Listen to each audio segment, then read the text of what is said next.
ang topic natin ngayon, organ repair without doing any operation. Yan daw ba ay tinatawag na stem cell treatment or stem cell therapy? Totoo naman mga kada na health is wealth. Kaya kung curious kayo na malaman ano nga ba itong stem cell at stem cell therapy today, makakasama po natin si Sir King Bernard Del Rosario, di isang stem cell therapy consultant, dating nurse abroad at ngayon ay isa na nga sa mga nangunguna sa isang Singapore-based company na may kaugnayan sa stem cell or life cell therapy. Welcome po sa Kada Umaga! Thank you very much. King, kailangan siguro natin klaruin muna sa mga kababayan natin. Kasi admittedly, marami naman talaga nag-iisip, di ba? Marami may alam tungkol dito sa stem cell therapy at stem cell. Pero kindly explain to them, please, kung ano nga ba ito sinasabi nilang stem cell na ito, stem cell therapy, at ano ba ang ginagawa nito dapat sa ating katawan? Okay, so actually, maraming tao ang sinasabi nila na stem cell is bago sa medical field, but kung titignan po natin basing sa history, stem cell is already being used. Stem cell is already being used for the past decades. And basically, ano po ba ang stem cell? It's doing organ repair. It's doing organ transplant without doing operation. Wherein, ang mga sakit natin kadalasan is because of organ damages. Hypertension, diabetes, even cancer, arthritis, everything po is because of degenerative, or it's like degeneration of our cells, of our organs. So anong gagawin po ng stem cell? It will repair, it will bring back our organs to its normal state. Pero can we kindly explain to them further kung ano ba yung stem cell na ito? Anong part ito ng katawan? How do you harvest it? And then, where do you harvest it? Where can you implant it? Okay. Kasi there's di ba, mayroong bone marrow na implanting or transplanting na pwedeng gawin. Pero yung stem cell mismo, ano po ba yung stem cell nito? Okay, so lahat po tayo, all organisms are actually made up of stem cells or cells. Like for humans po, ang nanay at tatay natin pag nagbalik, bago nabubuo ang isang sanggol or ang fetus sa sinapupunan ng isang nanay, may stem cell po. There is what we call mother stem cell na nabubuo na nagkakaroon ng organ differentiation.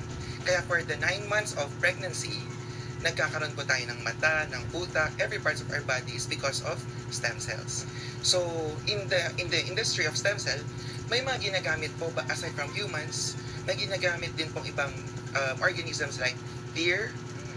Ang ginagamit po sa pinakakilalang injectable is actually coming from the sheep, which is a black mountain sheep. It's a rare type of sheep na ginagamit ng mga known personalities po, not only in the Philippines but also worldwide. Okay, so these animals, I am hoping you mainly done a procedure nito sa pag-harvest nito, ano? For some, it's not. Okay, so Yes. if it's not, and then ano ang dapat nating we should subscribe to? Ano klaseng stem cell? It depends kasi, it depends upon the yung tinatawag nating requirements ng bawat bansa. But I believe, syempre lahat tayo, either animal or tao, we are not pro into killing or creatures just to save another life. Tama po.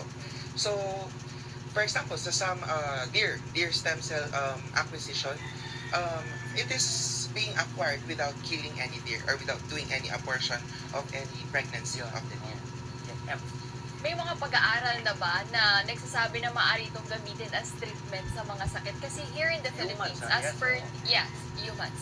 As per DOH, meron lang limited, right, Nipet? Oo, as per DOH kasi, may sinasabi silang tatlo lang ang pwedeng Yes.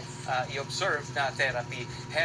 Hematopoietic stem cell transplantations, corneal resurfacing with limbal stem cell, and skin regeneration. Hindi po na nila ina-advise syempre ang mga embryonic na mga stem cell kasi nga per DOH, it's still under investigation.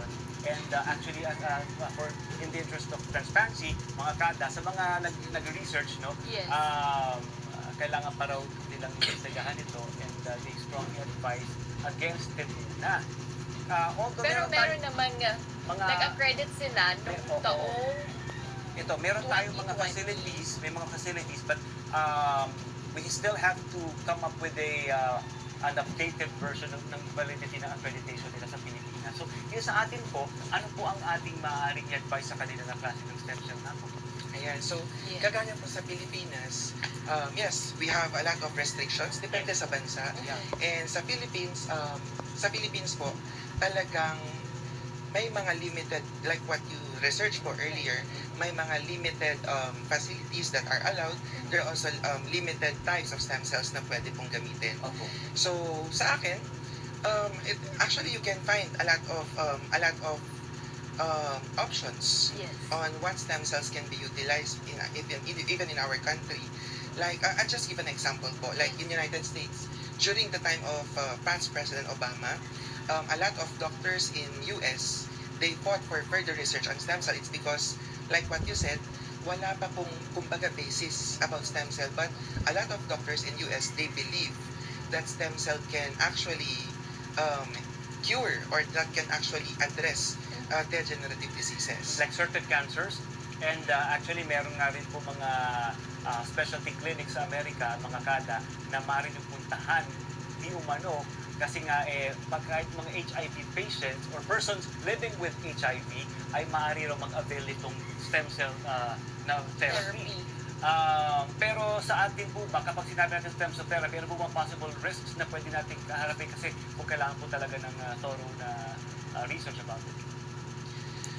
In terms of the risk, number one, it's very expensive. It is. Kumbaga, it's very expensive. A lot of personalities po in the Philippines and worldwide, they are into stem cells. But sad to say, it is considered to be the secret of the rich and famous. Because for a long time, only rich and famous people can afford stem cells. Stem cell.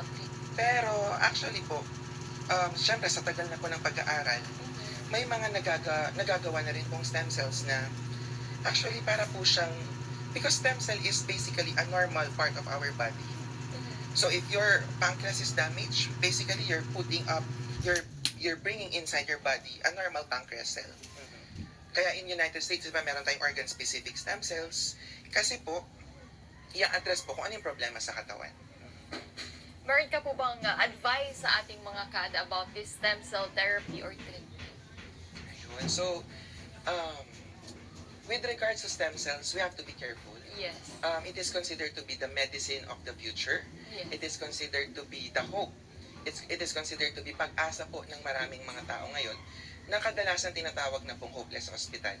But syempre, it is very promising type of treatment, but you have to be careful and you have to be mapanuri sa kung anong uri po ng stem cell ang gagamitin. Ayan. Yun pong sa stem cell therapy mga kada, gano'n nabanggit natin, it's